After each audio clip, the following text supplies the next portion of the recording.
नमस्कार मैत्रिणींनो, माझ्या चॅनलमध्ये तुमच्या सगळ्यांचं खूप खूप स्वागत आहे। आज आपण चिकन बिर्याणीची रेसिपी बघणार आहे। मी इथं अर्धा किलो चिकन घेतलं, त्याला चांगलं धुवून घेतलं। त्याच्यामध्ये नाही का गरम मसाला, हळद, मीठ, दही, लिंबू आणि लाल तिखट असं सगळं, आलं लसूण पेस्ट टाकून त्याला चांगलं मॅरिनेट केलं आणि त्याला फ्रीजमध्ये चांगला अर्ध्या तासासाठी फ्रीजमध्ये ठेवून दिलं। आता मी इथं कांदा घेतलेला आहे। कांदा चांगला लांब लांब कापून घेतला, त्याच्यावर मीठ टाकलं आणि त्याला पाणी सुटेपर्यंत असं बाजूला ठेवलं। आता त्याला पाणी सुटलं, ते पाणी चांगलं पिळून घेतले।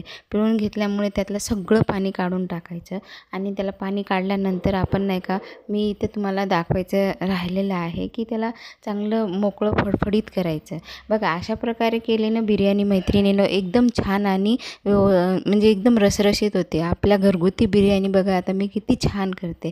आता मी हे सगळं त्यातलं पाणी पिळून घेतलेलं आहे मैत्रिणीनं आणि त्याला आता मी चांगलं तळून घेणार आहे। हे बघा, अशा प्रकारे मैत्रिणींनो आपण घरी एकदम छान प्रकारे बिर्याणी बनवू शकतो। आणि मी नाही का इथं अर्धा किलो कांदा घेतलेला आहे, त्याला चांगलं पिळून घेतलं आणि त्यातलं पाणी पण काढून घेतलेलं आहे। आता कढई ठेवली आणि कढईमध्ये नाही का तेल टाकून त्याला चांगलं फ्राय करून घेतलं।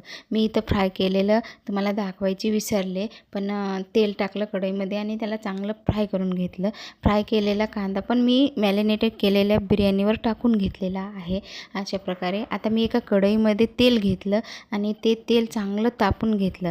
त्याच्यामध्ये थोडं तूप पण टाकलं आणि त्याच्यामध्ये मॅरिनेट केलेलं चिकन नाही का आपलं, त्यात नंतर काहीच टाकायचं नाही, कारण आपण तिथं सगळं टाकलेलं आहे। धना पावडर, गरम मसाला, लाल तिखट, आलं लसूण पेस्ट हे सगळं टाकून त्याला नाही का मॅरिनेट करून घेतलेलं आहे। आता तिथं परतून घेतलं आपण, चांगलं त्याला शिजून घ्यायचं, कमी गॅसवर परतून घ्यायचं।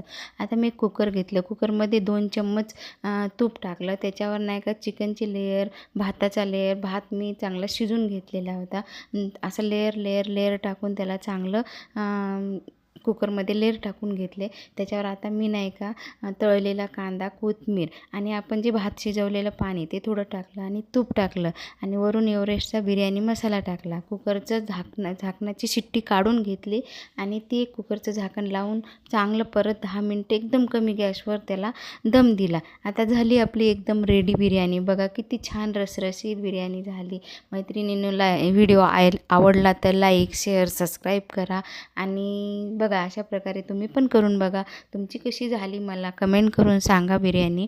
आणि तुम्ही पण खा छान आणि तुमचा दिवस शुभ जावो मैत्रिणींनो। थँक्यू माझा व्हिडिओ बदलल्यावर। भेटू पुढच्या व्हिडिओमध्ये।